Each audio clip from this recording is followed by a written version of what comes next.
Hello दोस्तों, स्वागत है आप सभी के अपने चैनल आर के एक्सपर्ट क्लासेस में। तो यदि आप भी 19 फरवरी को संस्कृत का फाइनल परीक्षा देने वाले हैं तो अभी की इस क्लास में क्लास 10th के लिए संस्कृत के हम लोग वैसे क्वेश्चन पेपर देखेंगे जो आपके 19 फरवरी फाइनल परीक्षा में पूछा जाएगा। तो आप लोग इस क्लास में अंत तक बने रहिएगा। सेकेंडरी स्कूल एग्जामिनेशन 2026 एनुअल यानी वार्षिक फाइनल परीक्षा 2026 के लिए ये संस्कृत का क्वेश्चन पेपर है 19 फरवरी फाइनल परीक्षा के लिए। तो संस्कृत का विषय कोड 105 रहेगा और समय 3 घंटा 15 मिनट का मिलेगा और पूर्णांक यहाँ पर 100 रहने वाला है, यानी 100 नंबर का एग्जाम होगा। संस्कृत का फाइनल परीक्षा पूरे 100 नंबर का होगा।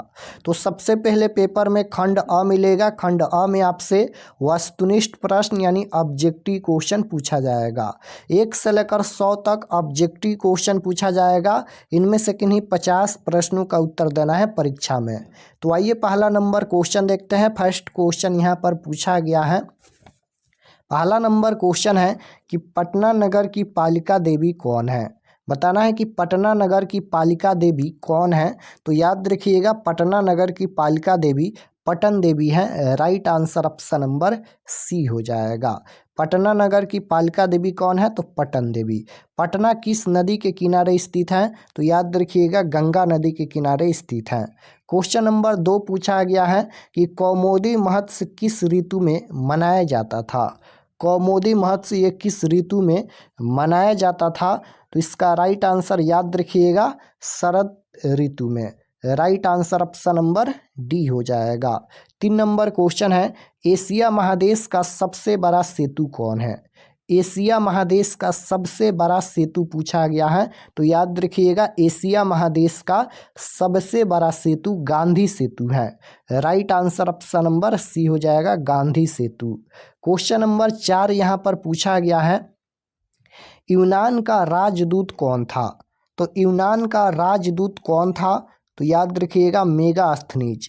राइट आंसर ऑप्शन नंबर ए में दिया गया है। यूनान का राजदूत कौन था, तो Megasthenes. Option number A right answer. 5 number question यहाँ पर पूछा गया है कि मनुष्य को कौन नष्ट कर देता है। मनुष्य को कौन नष्ट कर देता है, तो राइट आंसर हो जाएगा आलस। आलस जो है वह मनुष्य को नष्ट कर देता है। राइट आंसर सी हो जाएगा।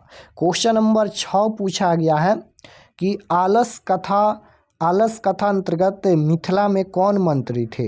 तो मिथिला के मंत्री कौन थे, Vireshwar. Vireshwar option number B में दिया गया है। राइट आंसर बी हो जाएगा वीरेश्वर। क्वेश्चन नंबर 7 पूछा गया है कि जब आलसला में आग लगी तब कौन भाग गया। जब आलसला में आग लगाई गई तो कौन भाग गया, तो धूर्त आलसी भाग गए। राइट आंसर सी में दिया गया है धूर्त आलसी भाग गए। राइट आंसर सी हो जाएगा। धूर्त आलसी भाग गए लेकिन 4 असली आलसी नहीं भागे। याद रखिएगा 4 वास्तविक आलसी नहीं भागे थे जब आलसला में आग लगाई गई।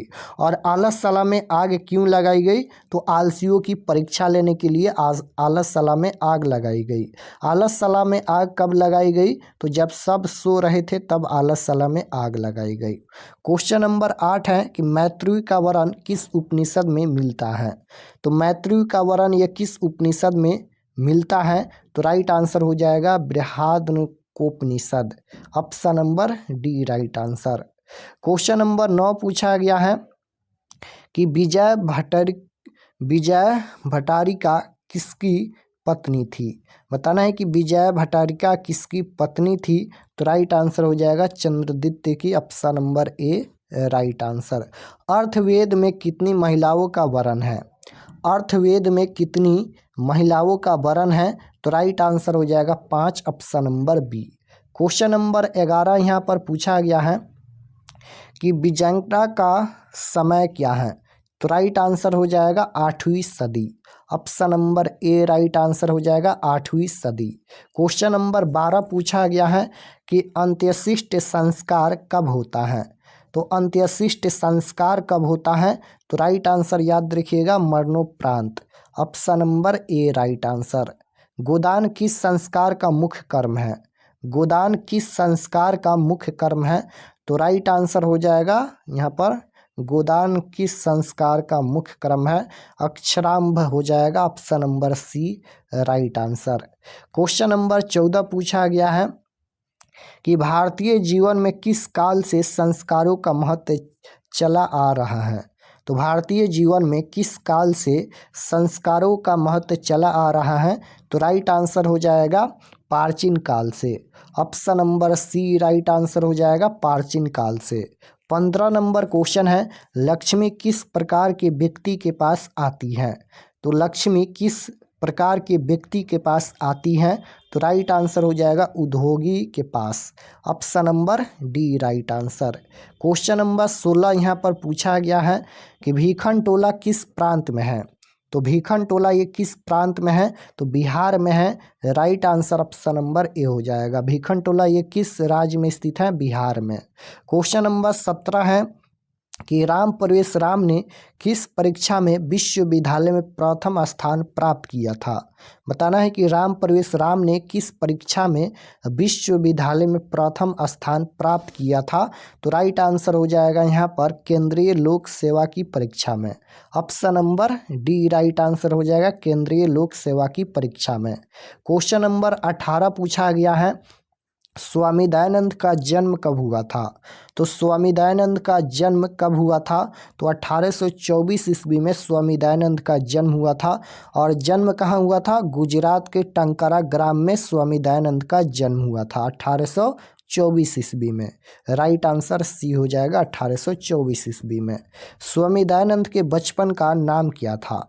स्वामी दयानंद का बचपन का नाम पूछा गया है, तो याद रखिएगा स्वामी दयानंद के बचपन का नाम मूल शंकर था। Right answer option number B हो जाएगा मूल शंकर। क्वेश्चन नंबर 20 पूछा गया है कि स्वामी दयानंद ने किस नगर में आर्य समाज की स्थापना की? तो स्वामी दयानंद ने किस नगर में आर्य समाज की स्थापना की? तो मुंबई में। Right answer option number B हो जाएगा मुंबई में। स्वामी दयानंद ने किस नगर में आर्य समाज की स्थापना की? तो मुंबई में। क्वेश्चन नंबर 21 पूछा गया है कि बृहस्पति कथा किस ग्रंथ से संकलित है? तो ये किस ग्रंथ से संकलित है? हितोपदेश से। राइट आंसर ऑप्शन नंबर ए हो जाएगा हितोपदेश। क्वेश्चन नंबर 22 पूछा गया है, दान किसको देना चाहिए? तो दान किसको देना चाहिए? दरिद्र को। राइट आंसर बी हो जाएगा। पथिक स्नान करने कहाँ गया? तो पथिक स्नान करने कहाँ गया? तो राइट आंसर हो जाएगा तालाब में, option number A right answer. 24 number question है कि दुख का विषय क्या है? तो दुख का विषय क्या है? तो दुख का विषय अशांति होता है। राइट आंसर सी में दिया गया है। दुख का विषय क्या है? तो अशांति, option number C right answer. Question number 25 पूछा गया है, शांति किससे स्थापित होती है? शांति किससे स्थापित होती है? तो राइट आंसर हो जाएगा परोपकार से, option number B right answer होगा। शांति किससे स्थापित होती है? परोपकार से। 26 नंबर क्वेश्चन है कि भारतीय दर्शन का मूल तत्व किसे माना जाता है? भारतीय दर्शन का मूल तत्व किसे माना जाता है? तो राइट आंसर हो जाएगा शांति को, option number A right answer होगा शांति। क्वेश्चन नंबर 27 है, महान से भी महान क्या है? महान से भी महान क्या है? तो याद रखिएगा महान से भी महान, छोटा से भी छोटा, बड़ा से भी बड़ा क्या होता है? आत्मा होता है। राइट आंसर ऑप्शन नंबर ए हो जाएगा। महान से भी महान क्या है? तो आत्मा। 28 नंबर क्वेश्चन है कि यह संपूर्ण संसार किसके द्वारा अनुशासित है? यह संपूर्ण संसार किसके द्वारा अनुशासित है? तो राइट आंसर हो जाएगा परमात्मा, option number B right answer हो जाएगा परमात्मा। 29 नंबर क्वेश्चन है कि सत्यमेव जयते किस उपनिषद का मूल मंत्र है? सत्यमेव जयते ये किस उपनिषद का मूल मंत्र है? तो राइट आंसर हो जाएगा यहाँ पर Mundakopanishad, option number C right answer होगा। क्वेश्चन नंबर 30 है, किस देश में देवता बार बार जन्म लेना चाहते हैं? किस देश में देवता बार बार जन्म लेना चाहते हैं? तो राइट आंसर हो जाएगा अपना देश भारत। राइट आंसर बी हो जाएगा भारत। क्वेश्चन नंबर 31 है कि हमारी भारतीय धारा कैसी है? हमारी भारतीय धारा कैसी है? तो याद रखिएगा विशाल है। Right answer option number D हो जाएगा विशाल। क्वेश्चन नंबर 31 हो गया। 32 नंबर देखिए, 32 नंबर क्वेश्चन यहाँ पर पूछा गया है कि स्वर्ग स्वर्गस्मद मार्गभूत देश कौन सा है। तो राइट आंसर 32 नंबर का हो जाएगा भारत। क्वेश्चन नंबर 33 है, नरक के द्वार कितने प्रकार के हैं जिनसे व्यक्ति का नाश होता है। तो नरक के द्वार कितने प्रकार के होते हैं, तो याद रखिएगा 3 प्रकार के।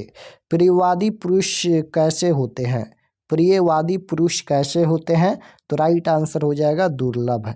Option number A right answer हो जाएगा दुर्लभ। 35 नंबर क्वेश्चन है कि अपना और पराया की गणना कौन करते हैं। अपना और पराया की गणना कौन करते हैं, तो राइट आंसर हो जाएगा यहाँ पर लघु चित वाले। Option number D right answer. Question number 36 है, काम क्रोध और लोभ किसके द्वार हैं। तो ये नरक के ही 3 द्वार होते हैं। ऊपर में हम लोग देखे हैं कि नरक के कितने द्वार होते हैं, तो नरक के 3 द्वार होते हैं। कौन कौन, तो काम क्रोध और लोभ। तो ये पूछा गया है काम क्रोध और लोभ किसके द्वार है, नरक के द्वार हैं। राइट आंसर बी हो जाएगा। 37 नंबर क्वेश्चन है, रामायण पाठ के रचनाकार कौन है। तो रामायण पाठ के रचनाकार कौन है, Valmiki ji. Right answer option number B हो जाएगा वाल्मीकि। क्वेश्चन नंबर 38 पूछा गया है कि मंदाकिनी वर्णम पाठ में राम किसको मंदाकिनी नदी दिखा रहे हैं। तो मंदाकिनी वर्णम पाठ में राम किसको मंदाकिनी नदी दिखा रहे हैं, तो सीता को। राइट आंसर ऑप्शन नंबर ए हो जाएगा सीता को। क्वेश्चन नंबर 39 है, मंदाकिनी वर्णम पाठ के कवि कौन है। मंदाकिनी वर्णम पाठ के कवि कौन है, तो Valmiki ji. Right answer option number C हो जाएगा। मंदाकिनी में कौन स्नान करते हैं, तो मंदाकिनी में कौन स्नान करते हैं, ऋषिगण। राइट आंसर हो जाएगा बी ऋषिगण। क्वेश्चन नंबर 41 पूछा गया है कि क्रंशय दानवीरता पाठ किस ग्रंथ से संकलित हैं। तो क्रंशय दानवीरता पाठ ये किस ग्रंथ से संकलित हैं, तो इसका राइट आंसर क्या हो जाएगा, कर्णभार रूपक से संकलित हैं। क्वेश्चन नंबर 42 है, महाभारत में किस लेखिका का उल्लेख मिलता है।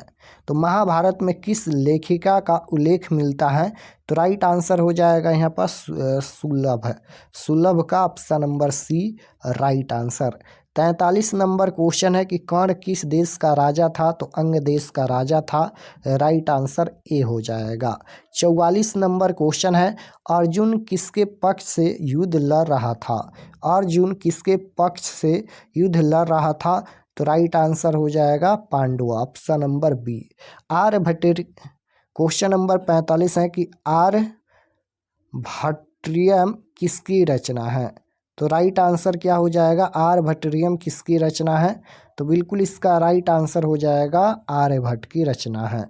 क्वेश्चन नंबर 46 है, महर्षि व्यास के द्वारा रचित ग्रंथ का नाम क्या है, तो राइट आंसर हो जाएगा निरुक्तम। क्वेश्चन नंबर 47 है, न्याय दर्शन के प्रवर्तक कौन है। न्याय दर्शन के प्रवर्तक कौन है, तो गौतम है। राइट आंसर बी हो जाएगा। घर की लक्ष्मी कौन होती है, तो घर की लक्ष्मी स्त्री होती है। राइट आंसर बी हो जाएगा स्त्री। क्वेश्चन नंबर 49 पूछा गया है यहाँ पर कि चरक संहिता क्या है।